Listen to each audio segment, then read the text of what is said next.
Imagine, if you will, if The Matrix, Mass Effect, these two franchises collected each other and had a child. And that child was raised by Duke fucking Nukem. Ladies and gentlemen, that is the game we're here to talk about today. And doesn't that sound like the best video game ever?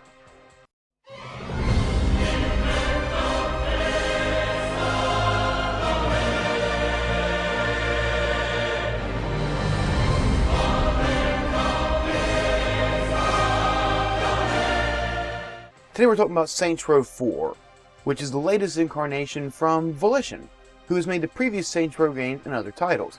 And this is the first game they've made without THQ to help publish them. The question is, does it hold up? Well, we're about to find out. Let's get things started with the gameplay.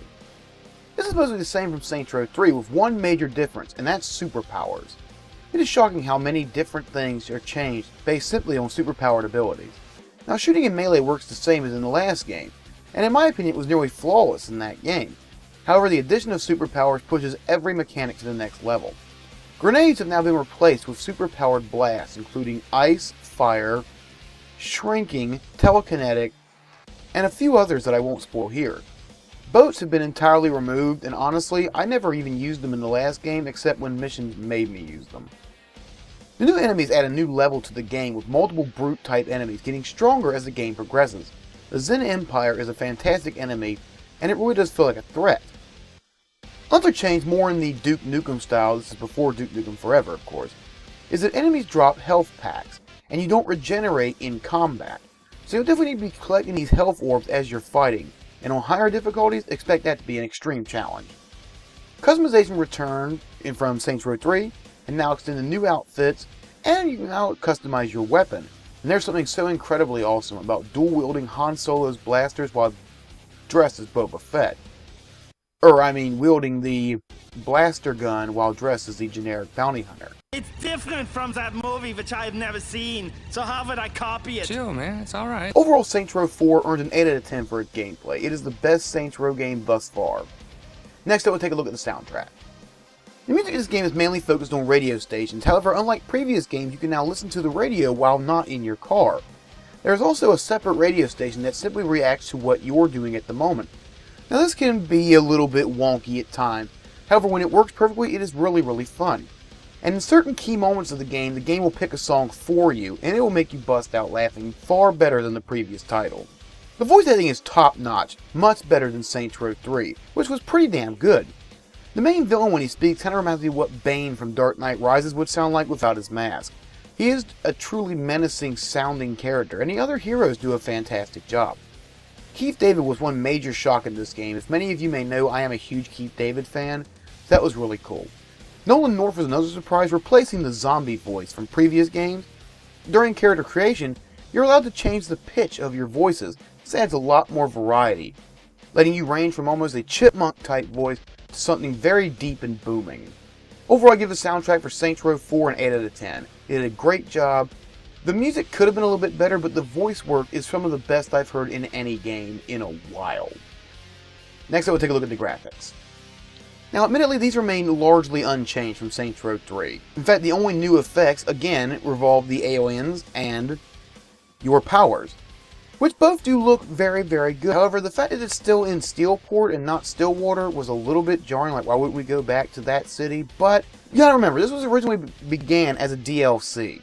And when the THQ company went under, we all thought the game was gone.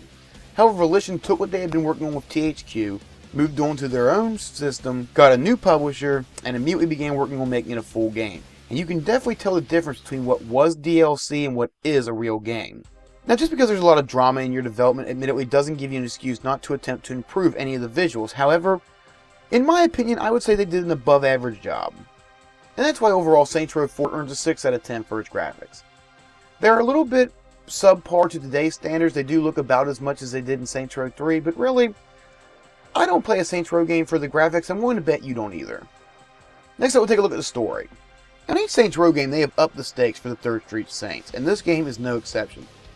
The story mission begins with a fantastic intro where we learn that your character has seriously upped his or her combat power.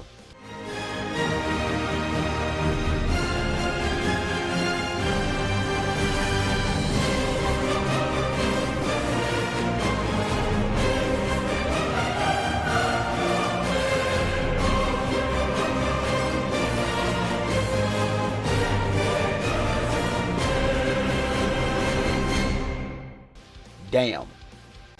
Afterwards, we jump into the future where you have become the President of the United States. This is where aliens attack, led by the creepy as hell Zinyak. And for a game that's supposed to just be silly, you will find yourself caring about your friends and heroes you have played with for the past 4 games. Zinyak is an excellent villain. While not quite on par with, say, a handsome Jack, he is a really fun opponent, and you really do want to go after him by the end. Now, there's a lot I'm not going to give away here just because, frankly, the game hasn't even come out yet as I'm making this review.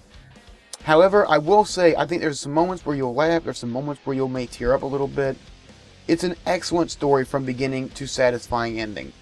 Now, I will say there was a scene at the very, very end that was kind of confusing, but that could just be because I'm an idiot sometimes. Maybe y'all will see it and get it just fine. Overall, I give the story an 8 out of 10. It is a blast to play, and I really do think if you've enjoyed any of the past Saints Row games, you'll love this one. Finally, let's take a look at customer care. Now, unlike the previous games in the series, this time the developer for Saints Row 4 will be releasing a mod tool set for PC gamers to add all kinds of insanity. I really do love it whenever a game company is willing to give that kind of tool into the gamer's hands, because it means any DLC you see will be an actual DLC, not just a character costume pack or things like this number, which we did see a lot of in Saints Row 3. I think companies like Bethesda have shown that you can release these mod tools to the gamers and still create DLC. You just have to put a little bit more time and effort into it. Now, I will say, this has not happened during my playthrough, however it has happened during others. And at least twice in the game, the AI of your teammates could bug out and you'll need to be reloaded. It's a huge black mark. And on the PC, the last couple of missions seem very, very, very apt to crashing. Now again, I played on the PS3 and had none of these issues. However, I know another PS3 gamer and a PC gamer, many of you know as Angry Joe, who both suffered issues from this game on those titles. Now, you know how I feel about any kind of bugs or crashing in a game's release. These things should have been gotten into QA testing, and I cannot excuse it. However, given the drama that went on behind the scenes of the game, and the very, very few of them, I'm not going to take it out on them too harshly. Overall, I give customer care for Saints Row 4 a 7 out of 10. Other than the few bugs that I've seen, and remember, on my playthrough I got none of these, so maybe I'm just lucky. Or maybe the PlayStation 3 is lucky, I don't know. I've seen one playthrough on a PlayStation 3 where a person had these bugs, but personally I did not. This game was everything I wanted out of a Saints Row experience. Had a lot of funny, a lot of heart, and a lot more than you would expect in a game like this. There were certain moments where even I was just sitting there like, damn, that really just happened. And that doesn't happen in funny games like Saints Row very often. Overall, this game earns a 37 out of 50. It is well above average, and if you have the money to buy it, I would definitely advise it. However, if you're the kind of gamer who only really likes serious titles, you'd probably be better off waiting for Grand Theft Auto 5 for that open world experience you're going to want. But if you want some really fun gameplay and an action-packed story, this is your deal. That's it for this game. Until next time, please visit our website, watch our other shows, Gaming Input and Gaming Bites. If you have a game you'd like to see reviewed, please comment below and let me know. And until next time, my name is Vega Goose saying, that's my opinion. What's yours? I'll see you next time.